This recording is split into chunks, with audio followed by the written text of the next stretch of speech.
Hello, learners. Welcome to another class of organizational behavior. Today, we are going to discuss Block 6, Organizational Change and Organizational Development. First of all, we are discussing the Unit 1, Organizational Change. What is organizational change? Organizations that successfully adapt to changing conditions are more likely to remain competitive and sustainable. Those that fail to respond effectively may experience declining performance or even lose their market position. For last class, we already saw what is organizational change. And today we are discussing what for the importance of organizational change. An organization that cannot adapt to the changing conditions in the external environment cannot remain competitive. Okay. അപ്പോൾ organisation external എൻവയോൺമെന്റിൽ വരുന്ന മാറ്റങ്ങൾക്കനുസരിച്ച് competitive ആയിട്ട് നിൽക്കാൻ പറ്റാത്ത അല്ലെങ്കിൽ ചേഞ്ചിനെ adapt ചെയ്യാൻ സാധിക്കാത്ത organisations ഒരിക്കലും നിലനിൽക്കാൻ സാധിക്കുകയില്ല.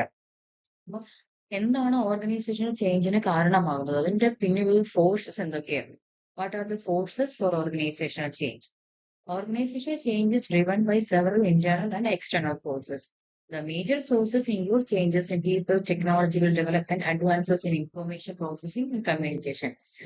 ഇവിടെ നിന്നാണ് എന്തിൽ നിന്നാണ് ഓർഗനൈസേഷണൽ ചേഞ്ച് ഉണ്ടാവുന്നത്, അല്ലെ എന്താണ് ഓർഗനൈസേഷണൽ ചേഞ്ചിലേക്ക് നയിക്കുന്ന ഘടകം? അതിനെയാണ് the forces of organisational change എന്ന് പറയുന്നത്. അപ്പൊ അത് ഇന്റേണൽ ഫാക്ടേഴ്സ് ആവാം, ചിലപ്പോൾ എക്സ്റ്റേണൽ കണ്ടീഷൻസ് ആവാം. അപ്പോൾ പ്രധാനമായിട്ടും ഒരു ഓർഗനൈസേഷനെ അല്ലെങ്കിൽ ഒരു ഓർഗനൈസേഷനെ ചേഞ്ചിലോട്ട് നയിക്കുന്നതിന്റെ പ്രധാനപ്പെട്ട ഫോഴ്സസ് എന്ന് പറയുന്നത് ആൾക്കാരാണ്. ആൾക്കാരെന്ന് പറയുമ്പോൾ എന്താണ്? കസ്റ്റമേഴ്സ് ആവാം, അല്ലെങ്കിൽ ടെക്നോളജിയിൽ വരുന്ന മാറ്റങ്ങളാവാം, ഇൻഫർമേഷൻ പ്രോസസ്സിംഗിൽ വരുന്ന ചേഞ്ചസ് ആവാം, അല്ലെങ്കിൽ കമ്മ്യൂണിക്കേഷൻ പാറ്റേൺസിലോ കോമ്പറ്റീഷനിലോ ഒക്കെ വരുന്ന മാറ്റങ്ങൾ ഒരു ഓർഗനൈസേഷനിൽ ചേഞ്ച് ഡിമാൻഡ് ചെയ്യാറുണ്ട്. Okay. Together, these forces require organization to remain flexible and adaptive.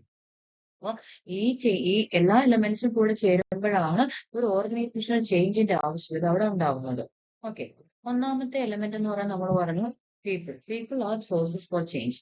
The changing nature of the workforce creates continuous pressure for organizational change.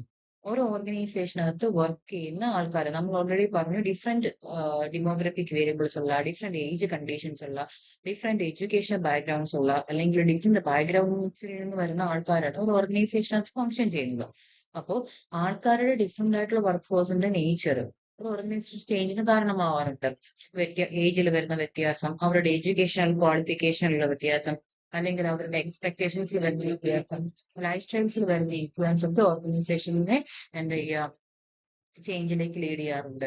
Increasing work force diversity also requires organisation to develop more inclusive policies and supportive work environment. ഇപ്പൊ പല age കാറ്റഗറിയിലുള്ള ആൾക്കാർ വരുന്നു എന്ന് ഒരു organisation ഉണ്ടാവുന്ന അർത്ഥം എന്താണ്? കൂടുതൽ ഇൻക്ലൂസീവ് ആയിട്ടുള്ള പോളിസീസ് ഓർഗനൈസേഷൻ അഡോപ്റ്റ് ചെയ്യണം എന്നാണ് ഇത് ഇൻഡിക്കേറ്റ് ചെയ്യുന്നത്. അപ്പൊ that is, it shows the organization need to change. Then technology as a force for change. Technological development continuously reshape organizational activities. ഒരു ഓർഗനൈസേഷന്റെ പ്രവർത്തനങ്ങളെ ടെക്നോളജിയിൽ വരുന്ന മാറ്റങ്ങൾ വളരെ കാര്യമായിട്ട് ഇൻഫ്ലുവൻസ് ചെയ്യാറുണ്ട്. പുതിയ ടെക്നോളജി വരുമ്പോൾ അത് കമ്മ്യൂണിക്കേഷനെ ഇംപ്രൂവ് ചെയ്യാം, അല്ലെങ്കിൽ കോർഡിനേഷനെ ഇൻഫ്ലുവൻസ് ചെയ്യാം, ഡിസിഷൻ മേക്കിങ്ങിനെ അത് ഇൻഫ്ലുവൻസ് ചെയ്യാം, അല്ലേ? അപ്പൊ അത് വഴി എന്ത് ചെയ്യേണ്ടി വരും? ചിലപ്പോൾ പുതിയ പുതിയ ടെക്നോളജി വരുന്നതിനനുസരിച്ച് ജോബ് റീഡിസൈൻ ചെയ്യേണ്ടി വന്നേക്കും, അല്ലെ ജോലികൾ ചെയ്തുകൊണ്ടിരുന്ന രീതികളിൽ മാറ്റം, വർക്ക് റീസ്ട്രക്ചർ ചെയ്യേണ്ടി വന്നേക്കാം. എംപ്ലോയീസിന് കൂടുതലായിട്ട് ട്രെയിനിങ് കൊടുക്കേണ്ടതായിട്ട് വരും. അവരെ പുതിയ പുതിയ ടെക്നോളജിയിൽ മാറ്റങ്ങൾ വരുന്നതിനനുസരിച്ചുള്ള സ്കില്ലുകൾ പഠിപ്പിക്കാനായിട്ട്. Successful technology adoption also demands A culture that encourages learning and flexibility. ഒന്ന്, അതിന്റെ ഓർഗനൈസേഷൻ ലേണിങ്ങിനും ഫ്ലെക്സിബിൾ ആയിട്ട് ഓർഗനൈസേഷൻ നിലനിൽക്കുന്നതിനും ടെക്നോളജിയിൽ വരുന്ന ചേഞ്ചസ് അഡോപ്റ്റ് ചെയ്യേണ്ടത് ആവശ്യമാണ്. പ്ലസ് കോമ്പറ്റേറ്റീവ് എൻവയോൺമെന്റിൽ ഒരു ഓർഗനൈസേഷൻ തിരിച്ചെടുക്കണമെന്നുണ്ടെങ്കിൽ ടെക്നോളജിയിൽ വരുന്ന ചേഞ്ചസ് ഓർഗനൈസേഷൻ അഡോപ്റ്റ് ചെയ്തേ മതിയാവുള്ളൂ. Then information processing and communication. Advances in information technology have greatly increased the speed of communication and decision making process. അല്ലേ? അപ്പോൾ ഇൻഫർമേഷൻ ടെക്നോളജിയിൽ വന്ന മാറ്റങ്ങൾ കമ്മ്യൂണിക്കേഷനെയും ഡിസിഷൻ മേക്കിങ്ങിനെയും ഒക്കെ ഒരുപാട് അതിന്റെ സ്പീഡ് ത്വരിതപ്പെടുത്തിയിട്ടുണ്ട്. Digital devices and online platforms support remote working. അപ്പൊ പുതിയ പുതിയ ടെക്നോളജിയുടെ അഡ്വാൻസ്മെന്റ്സ് അനുസരിച്ച് വീട്ടിലിരുന്ന് ജോലി ചെയ്യാം, അല്ലെങ്കിൽ എവിടെ നിന്നും ജോലി ഡെലിവർ ചെയ്യാമെന്നുള്ള സാഹചര്യം ഉണ്ടാക്കിയിട്ടുണ്ട്, അല്ലെ?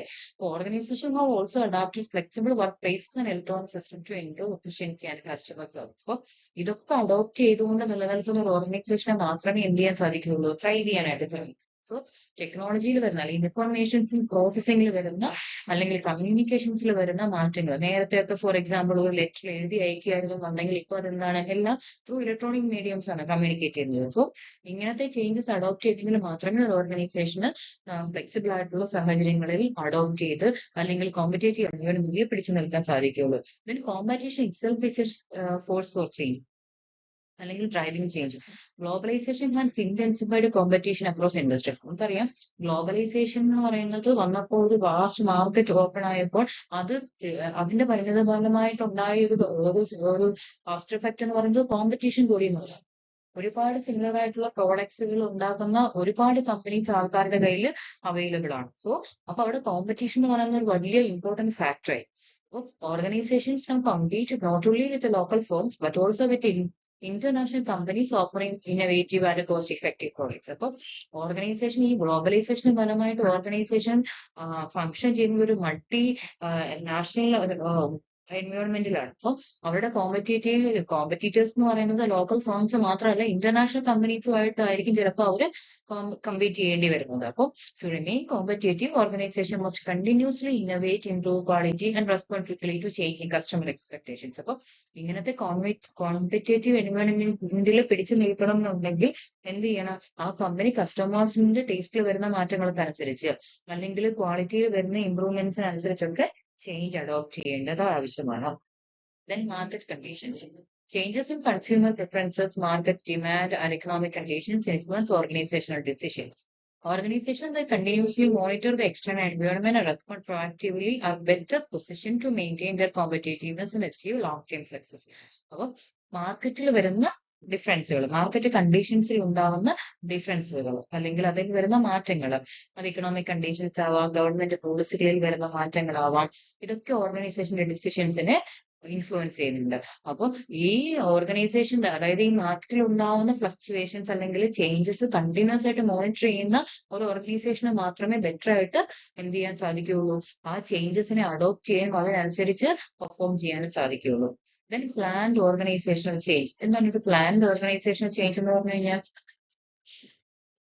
സോ നമ്മൾ പറഞ്ഞത് പ്ലാൻഡ് ഓർഗനൈസേഷണൽ ചേഞ്ച് എന്താണെന്നുള്ളതാണ്. Planned organisational change refers to deliberate and systematic efforts to improve organisation effectiveness. ഒരു ഓർഗനൈസേഷന്റെ കാര്യക്ഷമമായിട്ടുള്ള പ്രവർത്തനത്തിലോട്ട് നയിക്കുന്ന അല്ലെങ്കിൽ ഡെലിബറേറ്റ് ആയിട്ട് വളരെ എന്താ പറയാ പ്ലാൻഡ് ആയിട്ട് നടത്തുന്ന സിസ്റ്റമാറ്റിക് ആയിട്ട് നടത്തുന്ന എഫേർട്ടിനെയാണ് നമ്മൾ പ്ലാൻഡ് ഓർഗനൈസേഷണൽ ചേഞ്ച് എന്ന് പറയുന്നത്. Instead of reacting to unexpected events, organisations anticipate future challenges, assess their environment and develop strategies to support long-term adaptation and sustainability. ഈ പ്ലാൻഡ് ഓർഗനൈസേഷണൽ ചേഞ്ചിന്റെ ഒരു മെറിറ്റ് എന്താണ്? വളരെ സിസ്റ്റമാറ്റിക് ആയിരിക്കും. എന്ത് ചെയ്യുക, അൺഎക്സ്പെക്ടഡ് ഇവന്റ്സിനെ ആന്റിസിപ്പേറ്റ് ചെയ്തുകൊണ്ട് മുൻകൂട്ടി കണ്ടുകൊണ്ട് അല്ലെങ്കിൽ ഒരു ക്രിട്ടിക്കൽ ആയിട്ടുള്ള ഒരു സാഹചര്യം ഉണ്ടാവുന്നതിന് മുമ്പ് തന്നെ ആ ഓർഗനൈസേഷനെ അതിലോട്ട് പ്രിപ്പയർ ചെയ്യാനായിട്ട് ഒരു പ്ലാൻഡ് ഓർഗനൈസേഷണൽ ചേഞ്ച് ഹെൽപ്പ് ചെയ്യുന്നുണ്ട് എന്നുള്ളതാണ്. Then models of organisational change. എന്തൊക്കെ മോഡൽസ് ആണ്? ഒരു ഓർഗനൈസേഷണൽ ചേഞ്ച് എന്ന് പറയുമ്പോൾ അതിൽ ഡിഫറെന്റ് മോഡൽസ് അവൈലബിൾ ആണ്. എന്തൊക്കെ തിയററ്റിക്കൽ മോഡൽസ് ആണ് ഓർഗനൈസേഷണൽ ചേഞ്ചിനെ എക്സ്പ്ലെയിൻ ചെയ്യുന്നത് എന്നാണ് നമ്മൾ അടുത്ത് ഡിസ്കസ് ചെയ്യുന്നത്. Several theoretical models explain how organizational change occurs. Some models view change as a sequence of planned stage, while others see it as a continuous process of adaptation. But ചില models organisational ചേഞ്ചിനെ explain ചെയ്യുന്നത് അതൊരു planned stage ആണ്, അല്ലെങ്കിൽ sequential ഓർഡറിൽ പോകുന്ന വളരെ different ആയിട്ടുള്ള സ്റ്റേജസിൽ കൂടെ കടന്നു പോകുന്ന ഒരു പ്രോസസ് ആയിട്ടാണ്. ചില മോഡൽസ് ഓർഗനൈസേഷണൽ ചേഞ്ചിനെ കാണുന്നത് ഒരു കണ്ടിന്യൂസ് പ്രോസസ് ആയിട്ടാണ്. Among these, Levin's three-stage model and Coulter's eight-step model are the most influential approaches. അപ്പം ഓർഗനൈസേഷണൽ ചേഞ്ചിനെ ഡിസ്ക്രൈബ് ചെയ്യുന്ന ഏറ്റവും പ്രധാനപ്പെട്ട രണ്ട് മോഡൽസ് ആണ്. ഒന്ന് ലെവിൻസ് 3-stage മോഡലും അതുപോലെ കോട്ടറിന്റെ 8-step മോഡലും. Okay, let's explain Lewin's 3-stage model first.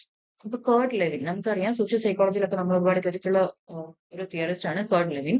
Kurt Lewin explained organisational change as a 3-stage process consisting of unfreezing, changing, refreezing. ഇപ്പൊ കേർട്ട് ലെവിൻ ഒരു ഓർഗനൈസേഷൻ ചേഞ്ച് എങ്ങനെയാണ് സംഭവിക്കുന്നത് എന്നതിനെ എക്സ്പ്ലെയിൻ ചെയ്യുന്നത് ഒരു 3-stage പ്രോസസ് ആയിട്ടാണ് അദ്ദേഹം അതിനെ കാണുന്നത്, അതിനെ എക്സ്പ്ലെയിൻ ചെയ്യുന്നത്. ഒന്നാമത്തെ സ്റ്റേജ് എന്ന് പറയുന്നത് അൺഫ്രീസിംഗ് എന്നുള്ള സ്റ്റേജ് ആണ്. The second stage is changing and third stage is refreezing. The model emphasizes preparing employees for change, implementing new behaviors, and reinforcing these behaviors until they become part of the organization. Okay.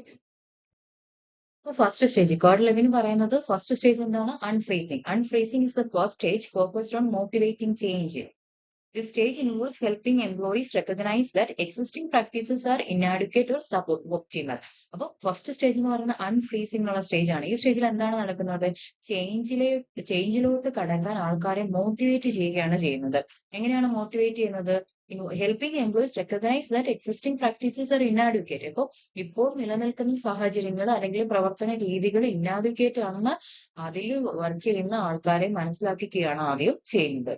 Organization often use data such as employee or customer satisfaction metrics, market share trends, and competitor performance to demonstrate the need for change. അപ്പോൾ ചേഞ്ചിന്റെ ആവശ്യകത എന്താണ് എന്ന് മനസ്സിലാക്കാനായിട്ട് different ആയിട്ടുള്ള മെത്തേഡുകൾ അല്ലെങ്കിൽ different മെട്രിക്സുകളോ കണക്കുകളോ ഉപയോഗിക്കാം. അതായത് കസ്റ്റമേഴ്സിന്റെ taste വന്ന അല്ലെങ്കിൽ പ്രിഫറൻസിൽ വന്ന ചേഞ്ചസ്, മാർക്കറ്റ് ഷെയറിൽ ഉണ്ടായ മാറ്റങ്ങൾ, ഇതൊക്കെ കാണിച്ചുകൊണ്ട് ഒരു ചേഞ്ച് ആവശ്യമാണ് എന്ന് വർക്കേഴ്സിനെ ബോധ്യപ്പെടുത്താനാവും. Okay. Then, by highlighting gaps or opportunities, leaders can raise awareness and create a sense of urgency. അപ്പോൾ ഇതൊക്കെ കാണിച്ചുകൊണ്ട് ലീഡേഴ്സിന് എന്ത് ചെയ്യാൻ പറ്റും? ഇവരുടെ അവയർനെസ് ഉണ്ടാക്കിയെടുക്കാൻ പറ്റും ചേഞ്ച് ആവശ്യമാണ് എന്നുള്ളത്. Then the second stage എന്താണ്? The changing, the stage of changing. The changing stage is where the actual transition occurs. The stage involves learning new behaviors, adopting new processes, implementing new technologies, or adjusting existing work methods. അപ്പോൾ ശരിക്കും change വരുന്നത് ഏത് സ്റ്റേജിലാണ്? രണ്ടാമത്തെ സ്റ്റേജിലാണ്. ഇവിടെയാണ് actual ആയിട്ടുള്ള transition occur ചെയ്യുന്നത്. ഈ സ്റ്റേജിൽ പുതിയ ബിഹേവിയർ, പെരുമാറ്റ രീതികൾ പഠിക്കുന്നു, അല്ലെങ്കിൽ പുതിയതായിട്ടുള്ള പ്രവർത്തന രീതികൾ അഡോപ്റ്റ് ചെയ്യുന്നു, പുതിയ ടെക്നോളജീനെ അഡോപ്റ്റ് ചെയ്യുന്നു, അല്ലെങ്കിൽ പുതിയ വർക്ക് മെത്തേഡ്സുമായിട്ട് അഡ്ജസ്റ്റ് ചെയ്ത് വർക്ക് ചെയ്യുന്നു. ഇതൊക്കെ നടക്കുന്നത്, ഈ ട്രാൻസിഷൻ നടക്കുന്നത് ശരിക്കും രണ്ടാമത്തെ സ്റ്റേജ് ആണ്, the changing stage. Change can target a variety of objectives, including improving organization performance, resolving specific problems, etc. അപ്പോൾ ഈ ചേഞ്ചിങ് സ്റ്റേജിൽ എന്തിനെയാണ് ടാർഗറ്റ് ചെയ്യുന്നത് എന്ന് ചോദിച്ചാൽ ഡിഫറെന്റ് ആയിട്ടുള്ള എലമെന്റ്സ് ആവാം. ചിലപ്പോൾ എന്തെങ്കിലും പ്രോബ്ലം സോൾവ് ചെയ്യുക എന്നുള്ളതാവാം, അതല്ലെങ്കിൽ ഓർഗനൈസേഷന്റെ പെർഫോമൻസ് ഇംപ്രൂവ് ചെയ്യുക എന്നുള്ളതാവാം, അല്ലെങ്കിൽ ലോ പ്രൊഡക്ടിവിറ്റിനെ ഫോക്കസ് ചെയ്തുകൊണ്ടായിരിക്കാം, അല്ലെങ്കിൽ കസ്റ്റമേഴ്സിന്റെ പുവർ കസ്റ്റമർ സർവീസ് മാറ്റാൻ വേണ്ടി ഉദ്ദേശിച്ചുകൊണ്ടുള്ളതാവാം.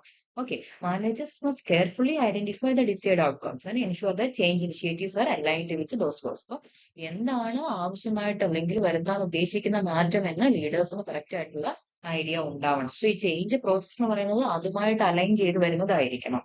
മൂന്നാമത്തെ സ്റ്റേജ് എന്ന് പറയുന്നത് refreezing. Refreezing is the final stage aimed at stabilizing and reinforcing new behaviors or processes. അപ്പൊ മൂന്നാമത്തെ സ്റ്റേജിൽ റീഫ്രീസിംഗ് എന്ന് പറഞ്ഞ സ്റ്റേജിൽ എന്താണ് നടക്കുന്നത്? ഈ മാറ്റം വന്ന കാര്യങ്ങൾ സ്റ്റേബിൾ ആയിട്ട് അല്ലെങ്കിൽ പുതിയ ബിഹേവിയേഴ്സിനെ റീഇൻഫോഴ്സ് ചെയ്യുക. അപ്പോൾ നമ്മൾ ഡിസ്കസ് ചെയ്തുകൊണ്ടിരിക്കുന്നത് ലെവിൻസ് ചേഞ്ച് മോഡലാണ്. അതിൽ ഫസ്റ്റ് സ്റ്റേജ് അൺഫ്രീസിംഗ്, സെക്കൻഡ് സ്റ്റേജിലുള്ള ചേഞ്ചിങ് സ്റ്റേജാണ് നമ്മൾ ഓൾറെഡി ഡിസ്കസ് ചെയ്തത്. റീഫ്രീസിംഗ് എന്ന് പറയുന്നത് ഫൈനൽ സ്റ്റേജ് ആണ്. എന്താണ് റീഫ്രീസിംഗ് എന്നുള്ളത് ഉദ്ദേശിക്കുന്നത്? Aiming at stabilising and reinforcing the new behaviours ഒരു പ്രോസസ്സസ്. അപ്പോൾ പുതിയതായിട്ട് വന്ന പെരുമാറ്റ രീതികളെ സ്റ്റെബിലൈസ് ചെയ്യും അല്ലെങ്കിൽ അതിനെ റീഇൻഫോഴ്സ് ചെയ്യുകയും ചെയ്യുന്ന ഒരു സ്റ്റേജാണ് മൂന്നാമത്തെ സ്റ്റേജ്. ഇവിടെ ഗോൾ എന്ന് പറഞ്ഞാൽ എന്താണ്? To integrate the change into everyday practices. അപ്പോൾ മാറ്റങ്ങൾ തുടർച്ചയായിട്ടുള്ള പ്രതിദിന പ്രവർത്തനങ്ങളിൽ അത് ഒരു ഡേ ടു ഡേ റുട്ടീന്റെ ഭാഗമായിട്ട് മാറ്റുക എന്നുള്ളതാണ് ഈ ഒരു സ്റ്റേജിന്റെ ലക്ഷ്യം. Okay, managers can support this stage by allowing employees to practise the new behaviours. അപ്പം മാനേജേഴ്സ് എങ്ങനെയാണ് ഇതിനെ സപ്പോർട്ട് ചെയ്യുന്നത്, എംപ്ലോയീസിനെ സപ്പോർട്ട് ചെയ്യുന്നത്? പുതിയ ബിഹേവിയർ, പുതിയ പെരുമാറ്റ രീതികൾ പ്രാക്ടീസ് ചെയ്യാനായിട്ട് അവരെ ഹെൽപ്പ് ചെയ്യുക എന്നുള്ളതാണ്. ഓക്കെ, റീഇൻഫോഴ്സ്മെന്റ് കൊടുക്കുക, റെക്കഗ്നിഷൻ കൊടുക്കുക, അല്ലെങ്കിൽ ഫീഡ്ബാക്ക് കൊടുക്കുക, ചെയ്യുന്നതിൽ ആ മാറ്റം വന്ന രീതിക്ക് പെരുമാറുന്നതിൽ എന്തെങ്കിലും പോരായ്മകൾ ഉണ്ടെങ്കിൽ ഫീഡ്ബാക്ക് കൊടുക്കുക, നന്നായിട്ട് ആ ചേഞ്ചിന് കൊടുക്കേണ്ട, ആ ചേഞ്ചിന് അനുസൃതമായിട്ട് പ്രവർത്തിക്കുമ്പോൾ റിവാർഡ് കൊടുക്കുക, റോൾ മോഡൽ ആയിട്ട് പ്രവർത്തിക്കുക, ഇതൊക്കെയാണ് ചെയ്യാനായിട്ടുള്ളത്. ഇനി രണ്ടാമത്തെ മോഡൽ, ഓർഗനൈസേഷൻ ചേഞ്ചിനെ സംബന്ധിച്ചിട്ടുള്ള രണ്ടാമത്തെ മോഡൽ എന്ന് പറയുന്നത് കേർട്ട് ലെവിന്റെ മോഡലിന് ശേഷം വന്ന ജോൺ പി കോട്ടർ 1996 പ്രപ്പോസ് ചെയ്ത 8 സ്റ്റെപ്പ് മോഡൽ ഓഫ് ചേഞ്ച് ആണ്. ഇത് ശരിക്കും കേർട്ട് ലെവിന്റെ ആ 3 സ്റ്റേജ് മോഡലിന്റെ കുറച്ചും കൂടെ ഒരു എക്സ്റ്റൻഡഡ് ഫോം ആയിട്ട് നമുക്കതിനെ പറയാം. അതായത് ഈ സ്റ്റേജിൽ അദ്ദേഹം എന്താണ്, Kotter observe that many change initiatives fail not because the change itself is inappropriate but because managers commit predictable errors. അപ്പം ഇവിടെ കേർട്ട് ലെവിന്റെ ഒരു ഒബ്സർവേഷൻ എന്തായിരുന്നു എന്ന് ചോദിച്ചു കഴിഞ്ഞാൽ, അദ്ദേഹം റിസർച്ചിൽ കൂടെ കണ്ടെത്തിയത് എന്തുകൊണ്ടാണ് ഈ ചേഞ്ച് ഇനിഷ്യേറ്റീവ്സ് ഫെയിൽ ആവുന്നത്, സക്സസ്ഫുൾ ആയിട്ട് ഒരു ഓർഗനൈസേഷൻ ഇംപ്ലിമെന്റ് ചെയ്യാൻ സാധിക്കാത്തത് എന്ന് ചോദിച്ചു കഴിഞ്ഞാൽ, ആ ചേഞ്ച് ഒന്നെങ്കിൽ അത് ഇൻഅപ്രോപ്രിയേറ്റ് ആയിരിക്കും, അല്ലെങ്കിൽ ഇൻഅപ്രോപ്രിയേറ്റ് ആകുന്ന എങ്ങനെയാണ്, because managers commit predictable errors during implementation. ആ ചേഞ്ച് ഇംപ്ലിമെന്റ് ചെയ്യുന്നതിൽ മാനേജേഴ്സിന് വരുന്ന തെറ്റുകൾ, ഇതുകൊണ്ടാണ് ചേഞ്ച് ഇനിഷ്യേറ്റീവ്സ് എപ്പോഴും സക്സസ്ഫുൾ ആവാത്തത്. അപ്പൊ ഇങ്ങനെ വരുന്ന എന്തൊക്കെ തെറ്റുകളാണ്, എന്തൊക്കെ ഇറേഴ്സ് ആണ് വരുന്നതെന്ന് ചോദിച്ചു കഴിഞ്ഞാൽ, failing to create a strong sense of urgency, change ആവശ്യമാണെന്ന് അല്ലെങ്കിൽ അർജന്റ് ആണെന്ന് ബോധ്യപ്പെടുത്താനായിട്ട് സാധിക്കാതിരിക്കുക, failing to form a powerful group to lead the change, ആ ചേഞ്ചിനെ നയിക്കാനായിട്ട് ഒരു പവർഫുൾ ഗ്രൂപ്പ് ഇല്ലാതിരിക്കുക, ലാക്കിംഗ് എ ക്ലിയർ വിഷൻ, ഒരു കറക്റ്റ് ആയിട്ടുള്ള ഒരു വിഷൻ, ഒരു ബോധ്യം ഇല്ലാതിരിക്കുക, അല്ലെങ്കിൽ poor communication, neglecting to embed changes into the organisation culture, organisation കൾച്ചറിനകത്തോട്ട് ആ ചേഞ്ചിനെ ശരിയായ രീതിയിൽ ചേഞ്ചിനെ ഇൻകോർപ്പറേറ്റ് ചെയ്യാൻ ശ്രമിക്കാതിരിക്കുക. ഇതൊക്കെയാണ് എന്താ പറയുക ഇറേഴ്സ് വരുന്നത്. ഇങ്ങനെ ഇറേഴ്സ് വരുന്നത്, തെറ്റുകുറ്റങ്ങൾ വരുന്നത് കൊണ്ടാണ് ചേഞ്ച് ഇനിഷ്യേറ്റീവ് എന്ന് പറയുന്നത് ഫെയിലിയർ ആവുന്നത് എന്നാണ് കോട്ടർ പറഞ്ഞത്. അപ്പോൾ managers may also overlook obstacles that hinder progress. അപ്പോൾ മാനേജേഴ്സ് ഈ ഒബ്സ്റ്റക്കിൾസിനെ ഒക്കെ എന്താ പറയാ പ്രാധാന്യത്തോടു കൂടി കണ്ടില്ലെങ്കിലും ചേഞ്ച് ഇനിഷ്യേറ്റീവ്സ് ഫെയിലിയർ ആവാം. അതുകൊണ്ട് തന്നെ ഇങ്ങനത്തെയുള്ള ഷോർട്ട് കമ്മിങ്സിനെ, ഇങ്ങനത്തെയുള്ള പ്രശ്നങ്ങളെ പരിഹരിക്കാനായിട്ടാണ് അദ്ദേഹം ഒരു 8 സ്റ്റേജ് മോഡൽ മുന്നോട്ട് വയ്ക്കുന്നത്.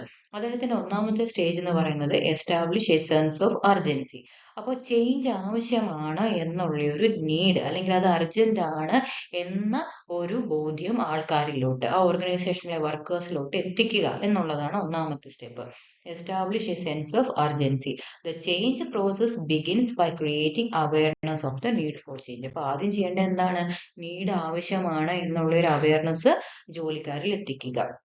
Managers must clearly communicate why change is necessary. അപ്പോൾ മാനേജേഴ്സ് വേണം ഇത് കമ്മ്യൂണിക്കേറ്റ് ചെയ്യാൻ, എന്തിനാണ് ചേഞ്ച് ആവശ്യമായിട്ടുള്ളത്.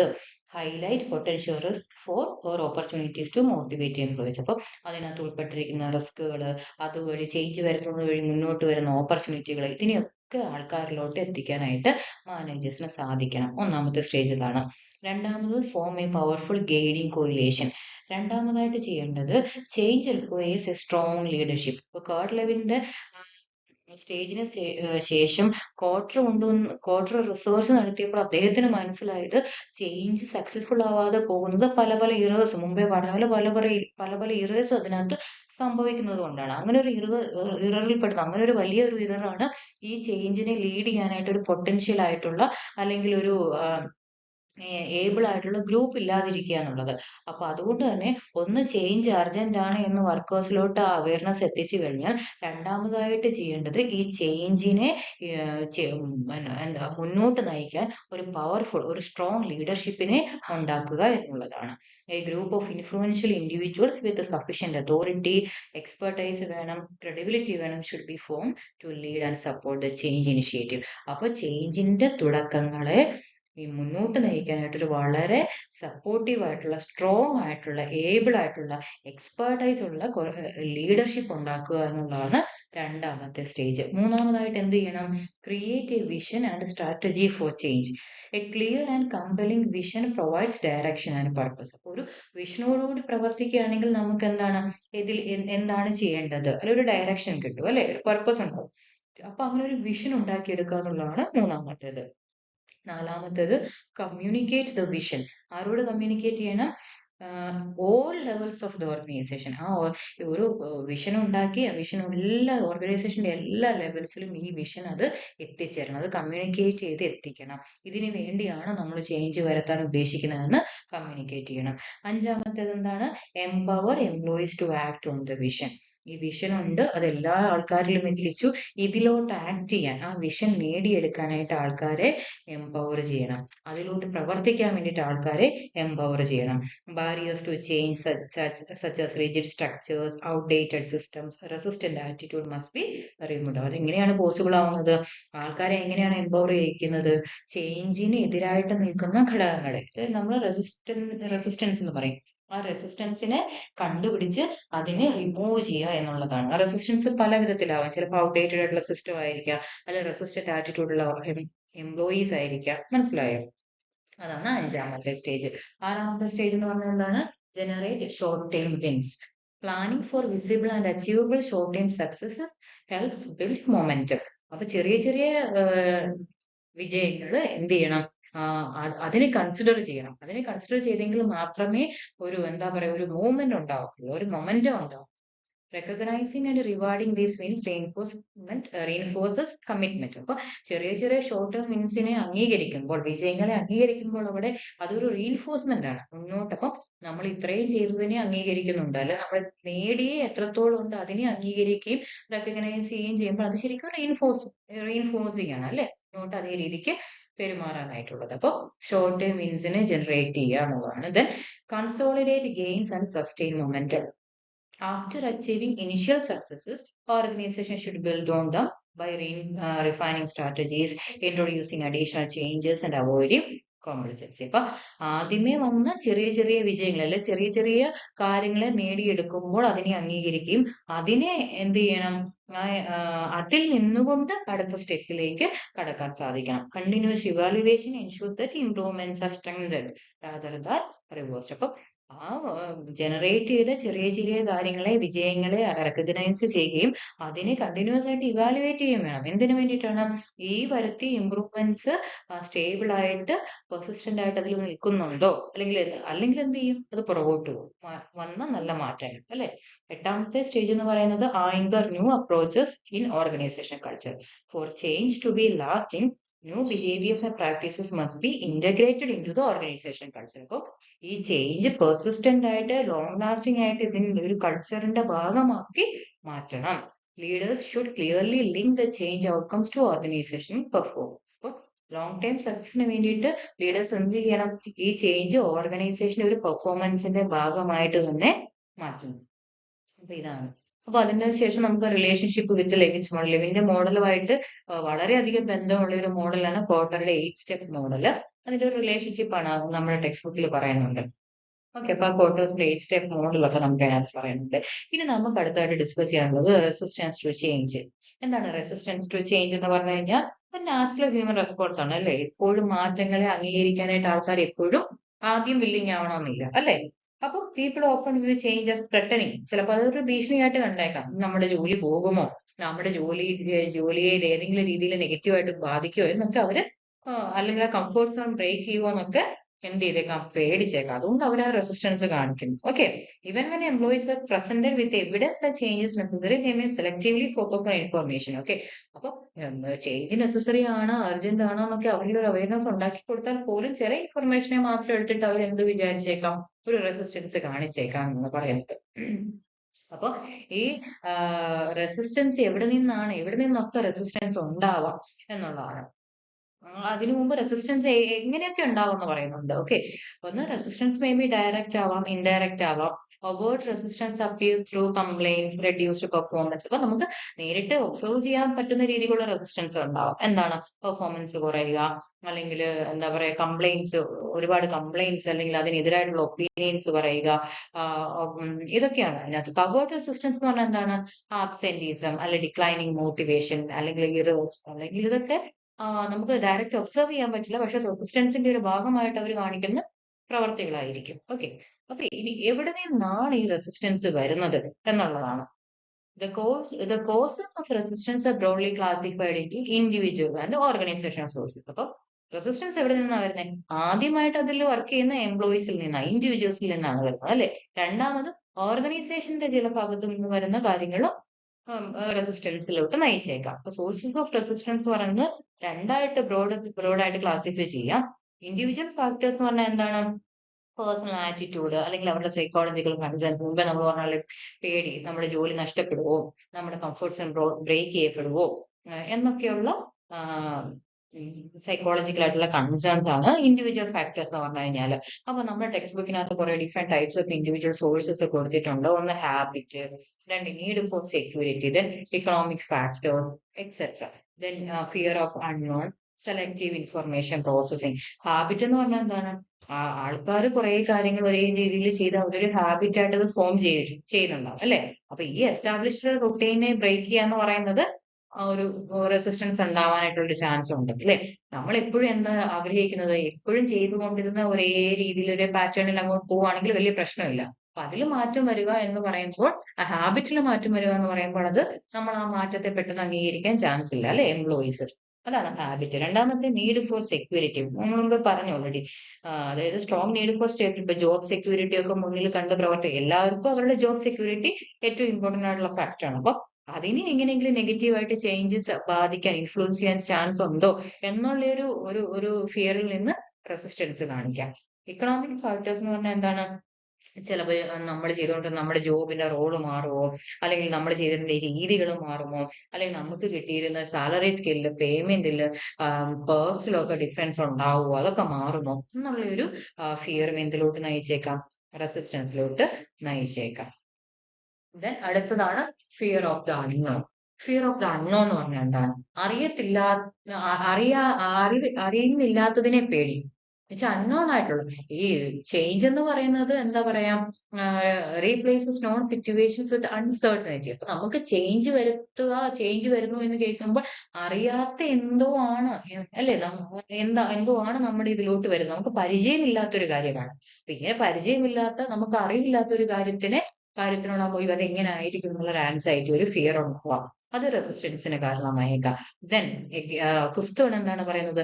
Selective information processing. നമ്മൾ മുമ്പേ പറഞ്ഞില്ലേ, അർജന്റ് ആണ്, ചേഞ്ച് നീഡഡ് ആണ് എന്നൊക്കെ ആൾക്കാരിൽ അവയർനെസ് എത്തിച്ചാൽ പോലും അവർ ചില കാര്യങ്ങളെ മാത്രം കേട്ടിട്ട് എന്ത് ചെയ്യും? ഒരു റെസിസ്റ്റൻസ് കാണിക്കും. ചിലപ്പോൾ ചില ഇൻഫർമേഷനെ മാത്രം എടുത്തു വെച്ചിട്ട് വേണ്ട വേണ്ട ചേഞ്ച്, എന്താ പറയാ, നമുക്കത് റെസിസ്റ്റ് ചെയ്യണം, ഏത് വിധേനയും നമുക്ക് അതിനോട് പ്രതികരിക്കണം, തടയണം എന്നൊക്കെ ചിന്തിച്ചേക്കാം. സെലക്റ്റീവ് ആയിട്ടുള്ള ഇൻഫർമേഷൻ പ്രോസസ്സിംഗ്. നമ്മുടെ ടെക്സ്റ്റ് ബുക്കിൽ ഒരു ഫിഗർ കൊടുത്തിരിക്കുന്നതാണ്, ഒരു AI ജനറേറ്റഡ് ഇമേജാ പറയുന്നത്.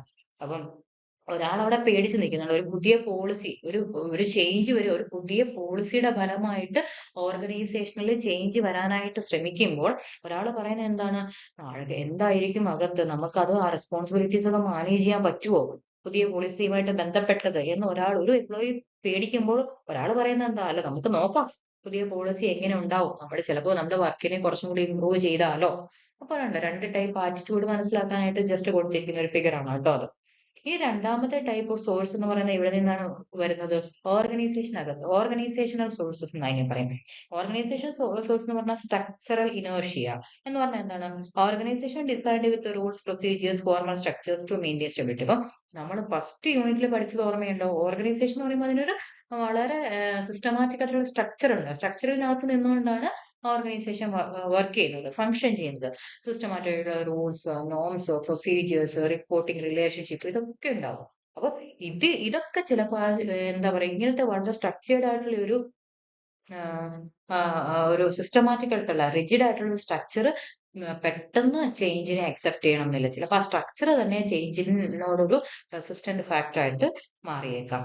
Then limited focus of change. Organization consists of interdependent subsystems and change targets only one part of the organization, other part may resist. അപ്പം ഏതെങ്കിലും പല പല ഡിപ്പാർട്ട്മെന്റ്സ് ചേർന്നാണല്ലോ ഏതൊരു ഓർഗനൈസേഷനും ഉള്ളത്. അപ്പൊ ചില ഡിപ്പാർട്ട്മെന്റിനെ മാത്രം കേന്ദ്രീകരിച്ചാണ് ചേഞ്ച് വരുന്നതെങ്കിൽ മറ്റുള്ള ഡിപ്പാർട്ട്മെന്റ് തീർച്ചയായിട്ടും അതിനെ സപ്പോർട്ട് ചെയ്യണമെന്നില്ല, resistance കാണിച്ചേക്കാം. Then group inertia. Even when individuals are willing to change, group norms and collective expectation may discourage new behaviors. അപ്പം ആൾക്കാർ ചിലപ്പോൾ വില്ലിങ്നെസ് കാണിക്കുമ്പോൾ ആ ഗ്രൂപ്പിൽ പൊതുവായിട്ട് നിൽക്കുന്ന ചില നോംസുകൾ ഈ ചേഞ്ചിനെ അക്സെപ്റ്റ് ചെയ്യണം എന്നില്ല, resistance കാണിച്ചേക്കാം. Threat to expertise. Organization change may reduce the value of specialized skills or knowledge held by certain employees or groups. അപ്പൊ this perceived loss of expertise can lead to resistance. അപ്പൊ expertise നഷ്ടപ്പെടുമോ എന്നുള്ള ഒരു ഭയം. Then threat to established power relationships. ഏതൊരു ഓർഗനൈസേഷനിലും വളരെ influential ആയിട്ടുള്ള, powerful ആയിട്ടുള്ള ചില റോളുകൾ ഉണ്ടാവും, ചില ആൾക്കാരുണ്ടാവും ആ റോളിൽ, ഇല്ലേ? അപ്പൊ അവരൊക്കെ എന്താവും, ആ പവർ നഷ്ടപ്പെടുവോ എന്നൊക്കെയുള്ള fear. Changes that alter authority, control over resource or decision making roles can threaten existing power structures, resulting in resistance. അപ്പൊ അതും റെസിസ്റ്റൻസിലോട്ട് നയിച്ചേക്കാം. ഇനി നമുക്ക് ഇങ്ങനെയുള്ള പല വിധത്തിലുള്ള റെസിസ്റ്റൻസ്, ഇൻഡിവിജ്വൽ ലെവലിലുള്ളതായിക്കോട്ടെ, ഓർഗനൈസേഷൻ ലെവലിലുള്ളതായിക്കോട്ടെ, ഇതിനെയൊക്കെ നമ്മൾക്ക് എങ്ങനെ ഓവർകം ചെയ്യാം എന്നുള്ളതാണ് അടുത്തതായിട്ട്. എങ്ങനെയൊക്കെ ഓവർകം ചെയ്യാം? ഏറ്റവും ബെസ്റ്റ് മെത്തേഡ് എന്താണ്? കമ്മ്യൂണിക്കേറ്റ് ചെയ്യുക. നമ്മൾ പറയാം നമ്മൾ പേഴ്സണൽ ലൈഫിലൊക്കെ പ്രോബ്ലംസ് ഉണ്ടാകുമ്പോൾ നമ്മൾ എന്താണ് ഫസ്റ്റ് ആൻഡ് ഫോർമോസ്റ്റ് ഏറ്റവും best suitable method is communication എന്ന് പറയാറുണ്ട്. അതുപോലെ തന്നെ റെസിസ്റ്റൻസ് ഓർഗനൈസേഷൻ ലെവലിൽ റെസിസ്റ്റൻസ് ഉണ്ടാകുമ്പോൾ the first method is communication. Open, honest and timely communication is crucial. അപ്പോൾ ശ്രദ്ധിച്ചോണം, ഓപ്പൺ ആയിരിക്കണം, ഓണസ്റ്റ് ആയിട്ടുള്ള കമ്മ്യൂണിക്കേഷൻ ആയിരിക്കണം, ടൈംലി കമ്മ്യൂണിക്കേഷൻ ആയിരിക്കണം ഈ ചേഞ്ചിന്റെ സമയത്ത്.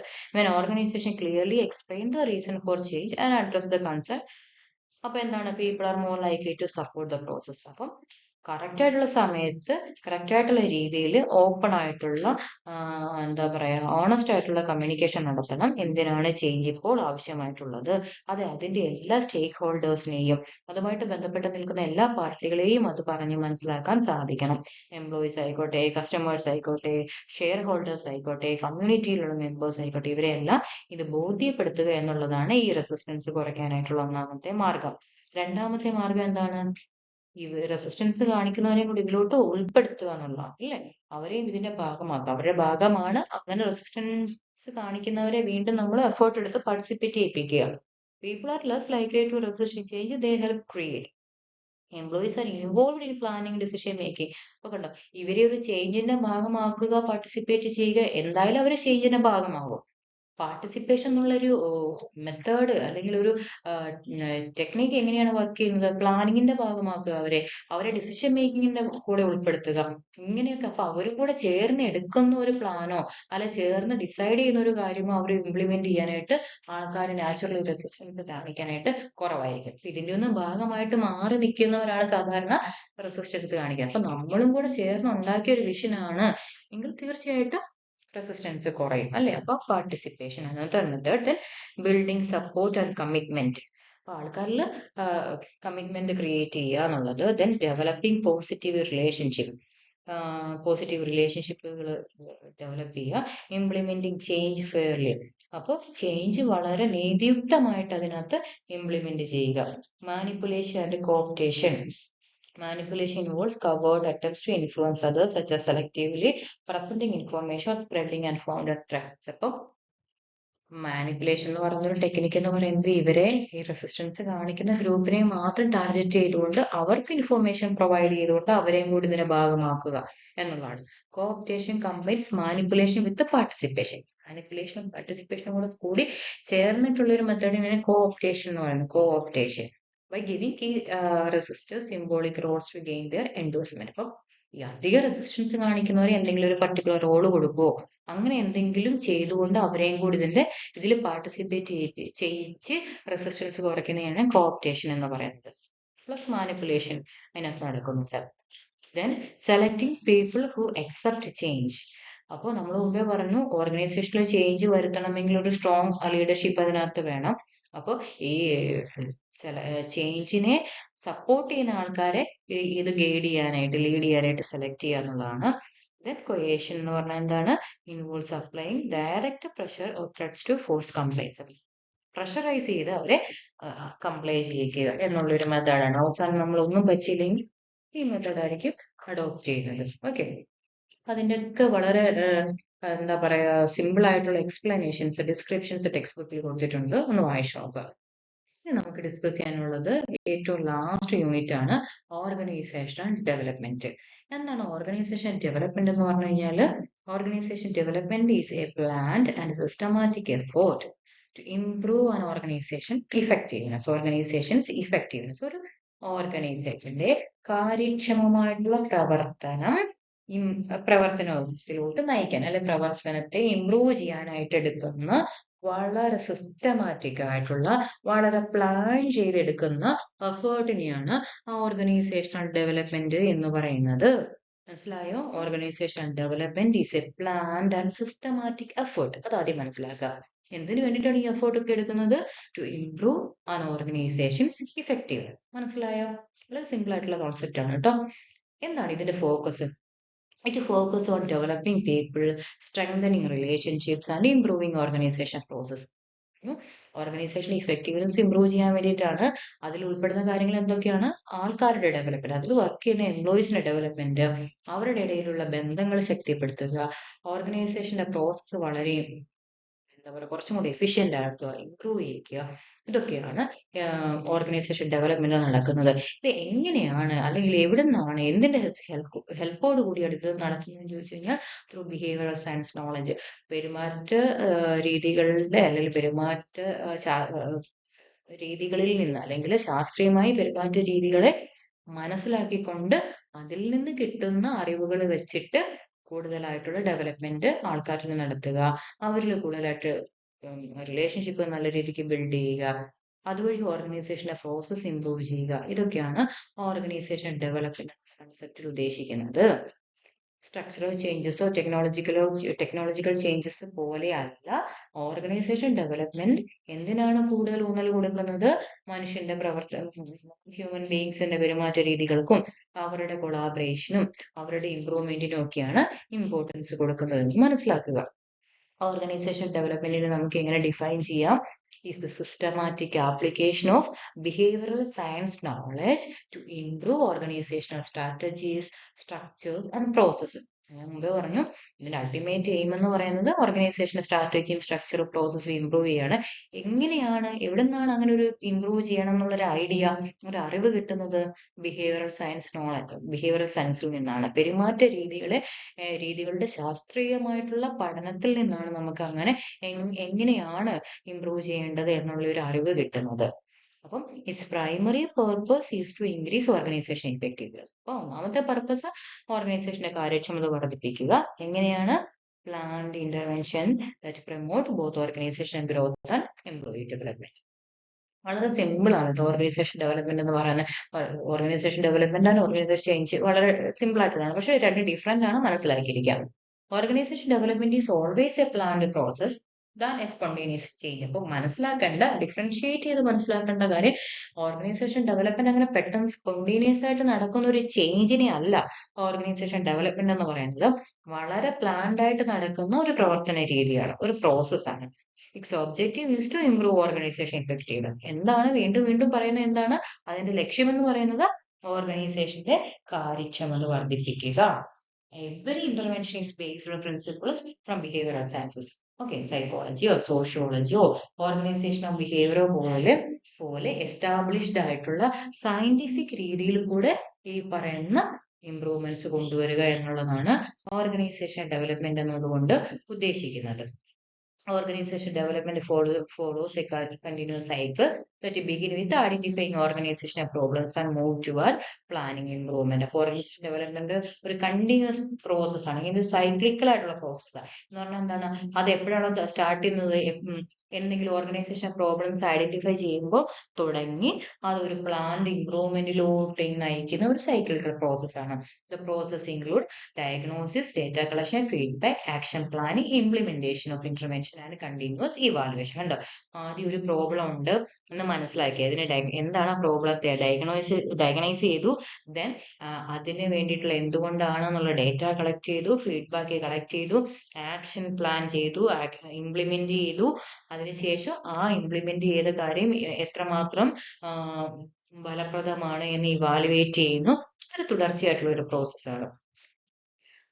ഓർഗനൈസേഷൻ ഡെവലപ്മെന്റ്, OD എന്ന് പറഞ്ഞാൽ ഓർഗനൈസേഷൻ ഡെവലപ്മെന്റ് തന്നെയാണ് കേട്ടോ. നമ്മൾ ഓർഗനൈസേഷൻ ബിഹേവിയറിൽ OB എന്ന് പറഞ്ഞ ഓർഗനൈസേഷൻ ബിഹേവിയർ എപ്പോഴും അതിന്റെ ഷോർട്ട് ഫോം അങ്ങനെ കാണാറുണ്ട്. OD മീൻസ് ഓർഗനൈസേഷൻ ഡെവലപ്മെന്റ് കേട്ടോ. The organization development process follows the principle of action research. Action research എന്ന് പറഞ്ഞാൽ എന്താണ്? എന്തെങ്കിലും ഒരു പ്രോബ്ലം ഉണ്ടാകുമ്പോൾ ആ പ്രോബ്ലത്തെ റിസോൾവ് ചെയ്യാനായിട്ട് വേണ്ടിയിട്ട് നടത്തുന്ന സ്റ്റഡിയാണ് ആക്ഷൻ റിസർച്ച് എന്ന് പറഞ്ഞു കഴിഞ്ഞാൽ. Organization first identify problems, collect relevant information, implement suitable intervention and evaluate result. അതാണ് നമ്മൾ മുമ്പ് പറഞ്ഞ പ്രോസസ് ആ പറയുന്നത്. The findings are then used to improve future decision making. Organization development a continuous learning process. ഇതിൽ നിന്ന് കിട്ടുന്ന ഇങ്ങനെ ഓരോ ഡിഫറെന്റ് സ്റ്റേജസ് കൂടെ കടന്നുപോയി കിട്ടുന്ന അറിവുകൾ പിന്നീട് ഉണ്ടാവുന്ന ഫ്യൂച്ചർ ഡിസിഷൻസിനെയും ഓർഗനൈസേഷൻ ഡെവലപ്മെന്റിനെയും ഒക്കെ കോൺട്രിബ്യൂട്ട് ചെയ്യുന്നു. ക്യാരക്ടറിസ്റ്റിക്സ് ഓഫ് ഓർഗനൈസേഷൻ ഡെവലപ്മെന്റ്, ഒന്ന് ഹ്യൂമനിസ്റ്റിക് വാല്യൂസിൽ ഊന്നിക്കൊണ്ടുള്ള ഒരു ഇനിഷ്യേറ്റീവ് ആണ് ഓർഗനൈസേഷൻ ഡെവലപ്മെന്റ്. സിസ്റ്റമാറ്റിക് ആയിട്ടുള്ള പ്രോബ്ലം സോൾവിങ് ഇതിനകത്ത് നടക്കുന്നുണ്ട്. Intervention at different organisation levels നടക്കുന്നുണ്ട്. അതിന്റെ കണ്ടിജൻസി അപ്രോച്ച് ആണ്. കണ്ടിജൻസി അപ്രോച്ച് എന്ന് പറഞ്ഞാൽ എന്താണ് ആ പർട്ടിക്കുലർ സിറ്റുവേഷൻ ആപ്റ്റ് ആയിട്ടുള്ളത്, അങ്ങനെ ഒരു സൊല്യൂഷൻ ആണ് അഡോപ്റ്റ് ചെയ്യുന്നത്. These characteristics enable organization to adapt effectively while promoting employee participation. Then humanistic values, നമ്മൾ ഡിഫറെന്റ് ആയിട്ടുള്ള ക്യാരക്ടറിസ്റ്റിക്സിനെ ഡീറ്റെയിൽ ആയിട്ടൊന്ന് എക്സ്പ്ലെയിൻ ചെയ്യാണ്. ഒന്ന്, നമ്മൾ ആദ്യം പറഞ്ഞ പോലെ ഹ്യൂമനിസ്റ്റിക് വാല്യൂസ്, മാനുഷിക മൂല്യങ്ങൾക്കാണ് ഏറ്റവും പ്രാധാന്യം കൊടുക്കുന്നത്. Positive assumptions about people and their ability. ഇപ്പോൾ ODയുടെ ഒരു ബേസിക് തത്വം എന്ന് പറയുന്നത്, ഓർഗനൈസേഷൻ ഡെവലപ്മെന്റിന്റെ ബേസിക് തത്വം എന്ന് പറയുന്നത് എന്താണ്? ആൾക്കാരെ എന്താ പറയാ, ഒരു പോസിറ്റീവ് അസംഷൻ ആണ് ആൾക്കാരെ പറ്റി. അല്ലെങ്കിൽ അവർക്ക് ഗ്രോ ചെയ്യാനും അവർക്ക് ഡെവലപ്മെന്റ് അവരിൽ ഡെവലപ്മെന്റ് വരുത്താൻ സാധിക്കുമെന്നും, അങ്ങനെ വരുത്തുന്ന ഡെവലപ്മെന്റിൽ കൂടെ അവർക്ക് കൂടുതൽ നന്നായിട്ട് ഓർഗനൈസേഷനിലോട്ട് കോൺട്രിബ്യൂട്ട് ചെയ്യാൻ സാധിക്കും എന്നുള്ള ഒരു അസംഷനാണ് ഓർഗനൈസേഷൻ ഡെവലപ്മെന്റ് ഉള്ളത്. First of all, it encourages open communication, trust, collaboration, participation, and mutual respect. Okay. Such a supportive organization climate helps employees develop while contributing to organization effectiveness. അപ്പോൾ അങ്ങനെയുള്ള സപ്പോർട്ടീവ് ഓർഗനൈസേഷൻ ക്ലൈമറ്റ് ആണെങ്കിൽ അത് എംപ്ലോയീസിന്റെ ഡെവലപ്മെന്റിനെ contribute ചെയ്യും, അതിലോട്ട് lead ചെയ്യും. Then role of the change agent. Organization development programs are usually guided by change agent who facilitate the change process. Change agent എന്ന് പറഞ്ഞാൽ എന്താണ്? Change agent may be an external consultant or an internal specialist who works with the managers to diagnose problems, coordinate intervention and support organization improvement. ഇപ്പം change agent എന്ന് പറഞ്ഞാൽ ഒന്നും ചിലപ്പോൾ ഒരു external consultant ആവാം, അല്ലെങ്കിൽ ഇന്റേണൽ സ്പെഷ്യലിസ്റ്റ് ആവാം. എന്താണ്? മാനേജേഴ്സിന്റെ കൂടെ ഇരുന്ന് വർക്ക് ചെയ്തിട്ട് എന്താണ് പ്രശ്നം, ആ പ്രശ്നം എന്താണെന്ന് ഐഡന്റിഫൈ ചെയ്യുന്നത് മുതൽ ഇന്റർവെൻഷൻ കോർഡിനേറ്റ് ചെയ്യുന്നു, ഓർഗനൈസേഷൻ ഇംപ്രൂവ്മെന്റിനെ സപ്പോർട്ട് ചെയ്യുന്നു. അപ്പൊ ഇതെല്ലാം എന്താണ്? ഓർഗനൈസേഷൻ ഡെവലപ്മെന്റിന്റെ ഒരു സവിശേഷതയാണ്, role of the change agent. Then problem solving orientation. Organisation development മറ്റൊരു പ്രധാനപ്പെട്ട പ്രത്യേകത എന്താണ്? Its emphasise on solving real organisational problems. ഒരു ഓർഗനൈസേഷനകത്ത്, ഒരു കമ്പനിക്കകത്ത് നിലനിൽക്കുന്ന വളരെ റിയൽ ആയിട്ടുള്ള പ്രശ്നങ്ങളെ സോൾവ് ചെയ്യുക എന്നുള്ളതിനാണ് ഊന്നൽ കൊടുക്കുന്നത് organisation development. Employees actively participate in identifying issues, analyzing information, implementing solutions and evaluating outcomes. അപ്പം ആൾക്കാര് എന്താ പറയാ, ഇഷ്യൂസ് കണ്ടെത്താനും ഇൻഫോർമേഷൻസ് അനലൈസ് ചെയ്യാനും എന്താണ് സൊല്യൂഷൻ അത് നടപ്പിലാക്കാനും അതിന്റെ ഔട്ട്കം ഇവാലുവേറ്റ് ചെയ്യാനും ഒക്കെ വളരെ ആക്റ്റീവായിട്ട് പാർട്ടിസിപ്പേറ്റ് ചെയ്യുന്ന ഒരു പ്രോസസ്സാണ് ഓർഗനൈസേഷൻ ഡെവലപ്മെന്റിൽ നടക്കുന്നത്. Then interventions at multiple levels. Organization development recognizes that problems may occur at different levels of organization. അപ്പോൾ ഓർഗനൈസേഷൻ ഏത് ലെവലിലും പ്രോബ്ലംസ് വരാം. therefore intervention may focus on individual അല്ലെങ്കിൽ ടീമിനെ ബേസ് ചെയ്തിട്ടായിരിക്കും, ചിലപ്പോൾ ഡിപ്പാർട്ട്മെന്റിനെ ഫോക്കസ് ചെയ്തിട്ടുള്ള ഇന്റർവെൻഷൻ ആയിരിക്കും, അല്ലെങ്കിൽ ചിലപ്പോൾ എൻറ്റയർ ഓർഗനൈസേഷനെ ഫോക്കസ് ചെയ്തിട്ടുള്ള ഇന്റർവെൻഷൻ ആയിരിക്കും. അപ്പോൾ മൾട്ടിപ്പിൾ ലെവലിലുള്ള ഇന്റർവെൻഷൻ ആണ് ഓർഗനൈസേഷൻ ഡെവലപ്മെന്റിന്റെ കീഴിൽ നടക്കുന്നത്. Then appreciative inquiry. Appreciative inquiry is a strength-based approach to organization development. Instead of concentrating on problem, it encourages employees to identify organizational strength. ഈ appreciative inquiry എന്ന് പറയുന്നത് ഇപ്പോൾ വരെ നമ്മൾ പറഞ്ഞ എല്ലാ പോയിന്റുകളും ഓർഗനൈസേഷന്റെ പ്രോബ്ലത്തെയാണ് ഫോക്കസ് ചെയ്യുന്നത്, അല്ലെ? അപ്രിഷിയേറ്റീവ് ഇൻക്വയറി എന്ന് പറഞ്ഞു കഴിഞ്ഞാൽ ഇവിടെ നേരെ മറിച്ച് ആ ഓർഗനൈസേഷന്റെ സ്ട്രെങ്തിനെയാണ് ഫോക്കസ് ചെയ്യുന്നത്, അല്ലെങ്കിൽ ഓർഗനൈസേഷൻ നേരെ കഴിഞ്ഞ കാലഘട്ടത്തിൽ നേടിയെടുത്തിട്ടുള്ള സക്സസ്ഫുൾ എക്സ്പീരിയൻസസിനെയാണ് അവർ ഫോക്കസ് ചെയ്യുന്നത്, അല്ലെങ്കിൽ ആ ഓർഗനൈസേഷനകത്ത് നിലനിൽക്കുന്ന പോസിറ്റീവ് ആയിട്ടുള്ള പ്രാക്ടീസസിനെയാണ് അവർ ഈ ഒരു അപ്രിഷിയേറ്റീവ് എൻക്വയറി ഫോക്കസ് ചെയ്യുന്നത്. അതുകൊണ്ട് അതിന് സ്ട്രെങ്ത് ബേസ്ഡ് അപ്രോച്ച് എന്ന് പറയുന്നത്. അപ്പം building on these strengths create motivation for future growth and continuous improvement. അപ്പം എന്താണ് അപ്രിഷിയേറ്റീവ് എൻക്വയറിയുടെ ഒരു പ്രാധാന്യം എന്താണ്? അപ്പൊ ഇങ്ങനെയുള്ള സ്ട്രെങ്തിന് ഫോക്കസ് കൊടുത്തു കഴിഞ്ഞാൽ അത് നമ്മളെ കൂടുതലായിട്ട് മോട്ടിവേറ്റ് ചെയ്യും. അപ്പൊ നമുക്ക് നേരത്തെ, ഫോർ എക്സാമ്പിൾ, നേരത്തെ ഒരു ഓർഗനൈസേഷൻ വളരെ ഒരു അൺസർട്ടനിറ്റി അല്ലെങ്കിൽ ഒരു ചലഞ്ച് ഫേസ് ചെയ്ത സമയത്ത് ഇന്ന രീതിക്ക് അത് നമുക്ക് മറികടക്കാൻ സാധിച്ചിട്ടുണ്ട് എന്നുള്ള ഒരു ഇവാലുവേഷൻ എന്ത് ചെയ്യും? കൂടുതലായിട്ട് മോട്ടിവേറ്റ് ചെയ്യും, വീണ്ടും എന്തെങ്കിലും ഒരു അൺസർട്ടനിറ്റിനെ ഫേസ് ചെയ്യാനായിട്ട് ഒരുങ്ങുമ്പോൾ, അല്ലെ? അപ്പൊ അതാണ് അപ്രിഷിയേറ്റീവ് ഇൻക്വയറി എന്ന് പറയുന്നത്. Then contingency orientation. Contingency orientation ഞാൻ മുമ്പേ പറഞ്ഞത് there is no single best method for organisation development. ഒരു സിംഗിൾ ബെസ്റ്റ് മെത്തേഡ് ഇല്ല. എന്താണ് ഇതിന്റെ ബെസ്റ്റ് മെത്തേഡ് എന്ന് പറയുന്നത്? The choice of intervention depends on the organisation unique situation, its problems and experts. അപ്പോൾ ആ സിറ്റുവേഷൻസിനനുസരിച്ച് ആക്ട് ചെയ്യുക എന്നുള്ളതാണ്. അത് കണ്ടിജന്റ് ആയിട്ട് പ്രവർത്തിക്കുക എന്നുള്ളതാണ്. The flexible approach enables organisation to adopt solution that best suit their specific needs. ഇനി ഓർഗനൈസേഷൻ ഡെവലപ്മെന്റിന്റെ ലക്ഷ്യങ്ങൾ എന്തൊക്കെയായിരിക്കും? ഏറ്റവും പ്രധാനപ്പെട്ട ലക്ഷ്യം എന്തായിരിക്കും? ഓർഗനൈസേഷന്റെ ഇഫക്റ്റീവ്നെസ്, കാര്യക്ഷമത വർദ്ധിപ്പിക്കുക എന്നുള്ളതാണ്. അത് എങ്ങനെയാണ് വർദ്ധിപ്പിക്കുന്നത്? ആൾക്കാരുടെ പ്രൊമോട്ടിങ് എംപ്ലോയി ഗ്രോത്ത്, ആൾക്കാരുടെ വളർച്ച മുന്നിൽ കണ്ടുകൊണ്ട് അല്ലെങ്കിൽ വളർച്ചയിൽ കൂടെ ഓർഗനൈസേഷന് ഒരു കാര്യക്ഷമമായിട്ട് പ്രവർത്തിക്കാനുള്ള ഒരു അവസരം ഒരുക്കുക അല്ലെങ്കിൽ ആ കാര്യക്ഷമതയിലോട്ട് എത്തിക്കുക എന്നുള്ളതാണ് ഓർഗനൈസേഷണൽ ഡെവലപ്മെന്റിന്റെ ലക്ഷ്യം എന്ന് പറയുന്നത്. It seeks to create healthy work environments, improve leadership, strengthen team work. അപ്പോൾ എന്തൊക്കെയാണ് ഈ ഓർഗനൈസേഷൻ ഡെവലപ്മെന്റിൽ കൂടെ നടക്കുന്നത്? നല്ല ഹെൽത്തി ആയിട്ടുള്ള വർക്ക് എൻവയോൺമെന്റ് ക്രിയേറ്റ് ചെയ്യുക, ലീഡർഷിപ്പ് കുറച്ചും കൂടി ഇംപ്രൂവ് ചെയ്യിക്കുക, ടീം വർക്ക് കുറച്ചുകൂടെ സ്ട്രെങ്തൻ ചെയ്യുക, ഒരു പ്ലാൻഡ് ചേഞ്ചിനെ സപ്പോർട്ട് ചെയ്യുക, ഓർഗനൈസേഷൻ ലേണിംഗ് എന്ന് പറയുന്ന പ്രോസസ്സിനെ എൻകറേജ് ചെയ്യുക. ഇതൊക്കെയാണ് അതിൽ നടക്കുന്നത്. Improving organisational effectiveness. ഇപ്പം organisation development helps organisation improve productivity, അല്ലെ? പ്രൊഡക്ടിവിറ്റി ഇംപ്രൂവ് ചെയ്യാൻ ഹെൽപ്പ് ചെയ്യുന്നുണ്ട്, വർക്ക് ചെയ്യുന്നതിന്റെ ക്വാളിറ്റി ബെറ്റർ ആക്കാൻ ഹെൽപ്പ് ചെയ്യുന്നുണ്ട്, അഡാപ്റ്റ് ചെയ്യാനായിട്ട് ഹെൽപ്പ് ചെയ്യുന്നുണ്ട്, അല്ലെങ്കിൽ ഒരു ലോങ് ടൈം പെർഫോമൻസിലോട്ട്, ഒരു സ്റ്റേബിൾ ആയിട്ടുള്ള പെർഫോമൻസിലോട്ട് നയിക്കാനായിട്ട് ഓർഗനൈസേഷൻ ഡെവലപ്മെന്റ് ഹെൽപ്പ് ചെയ്യുന്നുണ്ട്. By strengthening organization processes and employee capabilities, it enables organization to achieve their goals more efficiently. അപ്പൊ ഇങ്ങനെ ഓർഗനൈസേഷന്റെ ഗോൾസ് കുറച്ചും കൂടെ കാര്യക്ഷമമായിട്ട് നേടിയെടുക്കാൻ ഇത് ഹെൽപ്പ് ചെയ്യുന്നുണ്ട്. Developing people and relationship. അപ്പോൾ നമ്മൾ ഒന്നാമത് പറഞ്ഞു ഓർഗനൈസേഷൻ ഒബ്ജക്റ്റീവിന്റെ ലക്ഷ്യങ്ങളിൽ പ്രധാനപ്പെട്ട ഒരു ലക്ഷ്യമാണ് ആൾക്കാരുടെ ഡെവലപ്മെന്റ്, അതിൽ ജോലി ചെയ്യുന്ന ആൾക്കാരുടെ ഡെവലപ്മെന്റ്. അതായത് OD, main aim of OD അല്ലെങ്കിൽ objective OD is to improve employee wellbeing, അവരുടെ ടീം വർക്ക് സ്ട്രെങ്തൻ ചെയ്യിക്കുക, പാർട്ടിസിപ്പേഷൻ എൻകറേജ് ചെയ്യിക്കുക മുതലായ കാര്യങ്ങൾ.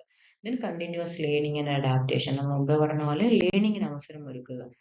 മോഡ്സ് ഓഫ് ഓർഗനൈസേഷൻ ഡെവലപ്മെന്റ്, എങ്ങനെയാണ് ഓർഗനൈസേഷൻ ഡെവലപ്മെന്റ് നടത്തുന്നത്? അതിന്റെ ഡിഫറെന്റ് മോഡ്സ് എന്തൊക്കെയാണെന്നുള്ളതാണ്. ഡിഫറെന്റ് ഇന്റർവെൻഷൻസ് നടത്താറുണ്ട്. ഈ ഇന്റർവെൻഷൻസ് എന്തിനെയാണ് ഫോക്കസ് ചെയ്യുന്നത്? കമ്മ്യൂണിക്കേഷൻ എൻഹാൻസ് ചെയ്യാനും പരസ്പര സഹകരണം വർദ്ധിപ്പിക്കാനും ലീഡർഷിപ്പിനെയും പ്രോബ്ലം സോൾവിനെയും ഒക്കെയാണ് ഇത് ഫോക്കസ് ചെയ്യുന്നത്. ഒന്നാമത്തെ ഒരു മോഡ് എന്താണെന്ന് ചോദിച്ചു കഴിഞ്ഞാൽ it is sensitivity training. Sensitivity training എന്ന് പറഞ്ഞാൽ it is one of the earliest organisation development technique. It helps individuals become more aware of their own behaviour and understand how it affect others. അപ്പം ആൾക്കാരിൽ അവരുടെ behaviour pattern, പെരുമാറ്റ രീതികൾ മനസ്സിലാക്കിക്കുക എന്നുള്ള ഒരു ഉദ്ദേശത്തോടു കൂടി ട്രെയിനിങ് കൊടുക്കുന്നതിനാണ് സെൻസിറ്റിവിറ്റി ട്രെയിനിങ്. ഇതെങ്ങനെയാണ് മറ്റുള്ളവരെയും അവരുടെ പെരുമാറ്റ രീതികൾ ബാധിക്കുന്നത് എന്ന് മനസ്സിലാക്കിപ്പിക്കുന്നു. അപ്പോൾ ഗ്രൂപ്പ് ഇന്ററാക്ഷനിൽ കൂടെയും ഫീഡ്ബാക്കിൽ കൂടെയും participants develop better communication, empathy and interpersonal relationship. അതിനെയാണ് സെൻസിറ്റിവിറ്റി ട്രെയിനിങ് എന്ന് പറയുന്നത്. Then benefits and limitations sensitivity training. Sensitivity ട്രെയിനിങ്ങിന്റെ കുറച്ച് ഡീറ്റെയിൽ ആയിട്ടുള്ള ഡിസ്ക്രിപ്ഷൻ ഞാൻ ടെക്സ്റ്റ് ബുക്കിൽ കൊടുത്തിട്ടുണ്ട് കേട്ടോ, ജസ്റ്റ് ഒന്ന് വായിച്ചു നോക്കണേ. സെൻസിറ്റിവിറ്റി ട്രെയിനിങ് ഇംപ്രൂവ്സ് എന്തിനൊക്കെ സെൻസിറ്റിവിറ്റി ട്രെയിനിങ് ഹെൽപ്പ് ചെയ്യുന്നുണ്ട്? സ്വന്തമായിട്ടുള്ള നമ്മളെ പറ്റിയുള്ള അല്ലെങ്കിൽ ഓരോ എംപ്ലോയീസിനും അവനവനെ പറ്റിയുള്ള ധാരണ, സെൽഫ് അവയർനെസ് ഇംപ്രൂവ് ചെയ്യിക്കാൻ, ട്രസ്റ്റ് ഇംപ്രൂവ് ചെയ്യാൻ, ടീം വർക്ക് ഇംപ്രൂവ് ചെയ്യാനൊക്കെ ഇത് ഹെൽപ്പ് ചെയ്യുന്നുണ്ട്. ദെൻ സർവേ ഫീഡ്ബാക്ക് എന്ന് പറഞ്ഞാൽ എന്താണ്? എംപ്ലോയീസിന്റെ ഒപ്പീനിയൻസ് സർവീസിലൂടെ കളക്ട് ചെയ്യുന്ന ഒരു മെത്തേഡാണ് സർവേ ഫീഡ്ബാക്ക് എന്ന് പറഞ്ഞു കഴിഞ്ഞാൽ. ഫൈൻഡിങ്സ് എന്ത് ചെയ്യുന്നു? കണ്ടെത്തിയ findings are analysed and shared with employees to identify organisational issues, encourage discussion and develop action plan. അപ്പോൾ സർവേയിൽ കൂടെ സർവേ നടത്തി പ്രശ്നങ്ങൾ എന്താണെന്ന് മനസ്സിലാക്കി ആൾക്കാരുടെ ഇടയിൽ ഡിസ്കസ് ചെയ്ത് ഒരു ഇംപ്രൂവ് ചെയ്യാനായിട്ടുള്ള ഒരു പ്ലാൻ തയ്യാറാക്കുന്ന മെത്തേഡാണ്. Then process consultation. Process consultation helps managers understand how work group function rather than simply solving their problem. ഇപ്പോൾ വർക്ക് ഗ്രൂപ്പ് എങ്ങനെയാണ് ഫങ്ഷൻ ചെയ്യുന്നത്, ആ പ്രോസസ്സ് മനസ്സിലാക്കുക എന്നുള്ളതാണ് പ്രോസസ് കൺസൾട്ടേഷൻ എന്നതിൽ കൂടെ ഉദ്ദേശിക്കുന്നത്. ഇവിടെ ഒരു കൺസൾട്ടന്റ് ഉണ്ടാവും. കൺസൾട്ടന്റ് എന്തായിട്ടായിരിക്കും പ്രവർത്തിക്കുന്നത്? ഒരു ഫെസിലിറ്റേറ്റർ ആയിരിക്കും. മാനേജേഴ്സിനെ ഹെൽപ്പ് ചെയ്യുന്ന ഒരാളായിരിക്കും കൺസൾട്ടന്റ് എന്ന് പറഞ്ഞിട്ടുണ്ടെങ്കിൽ കമ്മ്യൂണിക്കേഷൻ, ആൾക്കാരുടെ കമ്മ്യൂണിക്കേഷൻ രീതികൾ മനസ്സിലാക്കാനും ഒരു ടീമിന്റെ അല്ലെങ്കിൽ ഒരു ഗ്രൂപ്പിന്റെ ആൾക്കാർ തമ്മിലുള്ള പെരുമാറ്റ രീതികളെ മനസ്സിലാക്കാനും ഒക്കെ കൺസൾട്ടന്റ് മാനേജറെ ഹെൽപ്പ് ചെയ്യും. എന്താണ് വർക്ക് പ്രോസസ്സിനെ പറ്റിയും in order to so that they can develop their own effective solutions. Then team building നമ്മൾ കഴിഞ്ഞ യൂണിറ്റിൽ പറഞ്ഞു എന്താണ് ടീം ബിൽഡിംഗ്. ടീം ബിൽഡിംഗ് എന്താണ് ഫോക്കസ് ചെയ്യുന്നത്? കോപ്പറേഷൻ കൂട്ടുക, ട്രസ്റ്റ് കൂട്ടുക, കമ്മ്യൂണിക്കേഷൻ കൂട്ടുക, ഇതൊക്കെയാണ് ടീം ബിൽഡിങ്ങിന്റെ ഉദ്ദേശം അല്ലേ? Intergroup development aims to improve relationship between department or work group. അപ്പോൾ ഇന്റർഗ്രൂപ്പ് പല പല ഗ്രൂപ്പുകൾ തമ്മിലുള്ള അല്ലെങ്കിൽ പല പല ഡിപ്പാർട്ട്മെന്റുകൾ തമ്മിലുള്ള റിലേഷൻഷിപ്പ് ഇംപ്രൂവ് ചെയ്യുക എന്നുള്ളതാണ് ഈ മെത്തേഡിന്റെ ഒരു ഉദ്ദേശം. ബൈ അഡ്രസ്സിംഗ് മിസ്അണ്ടർസ്റ്റാൻഡിങ്, എന്തെങ്കിലും മിസ്അണ്ടർസ്റ്റാൻഡിങ് ഉണ്ടോ, അല്ലെങ്കിൽ ഏതെങ്കിലും ഒരു ഡിപ്പാർട്ട്മെന്റ് മറ്റുള്ള ഡിപ്പാർട്ട്മെന്റിനെ പറ്റി എന്തെങ്കിലും ഒരു പ്രജുഡൈസ്ഡ് ആറ്റിറ്റ്യൂഡ് ഉണ്ടോ, അല്ലെങ്കിൽ കമ്മ്യൂണിക്കേഷൻ ബാരിയേഴ്സ് ഉണ്ടോ ഇവർ തമ്മിൽ, ഇതിനെയൊക്കെയാണ് അഡ്രസ് ചെയ്യുന്നത് ഇന്റർഗ്രൂപ്പ് ഡെവലപ്മെന്റ് എന്ന ടെക്നിക്കിൽ കൂടെ. Then appreciative inquiry as an ODA intervention. Unlike traditional approach that begin with the problems, നമ്മൾ മുമ്പേ പറഞ്ഞ പോലെ പ്രോബ്ലത്തെ അല്ല ഇവിടെ ഫോക്കസ് ചെയ്യുന്നത്. Appreciative inquiry starts by identifying organisation strength and successful experience. മുമ്പേ പറഞ്ഞു അപ്രീഷിയേറ്റീവ് ഇൻക്വയറി എങ്ങനെയാണ് ഒരു ഓർഗനൈസേഷൻ ഡെവലപ്മെന്റിൽ ഇമ്പോർട്ടന്റ് ആവുന്നത് എന്ന് നമ്മൾ പറഞ്ഞു. ദെൻ ലാസ്റ്റ് പാർട്ട് എന്ന് പറയുന്നത് 4 സ്റ്റേജ് ഓഫ് അപ്രീഷിയേറ്റീവ് ഇൻക്വയറി പറയുന്നുണ്ട്.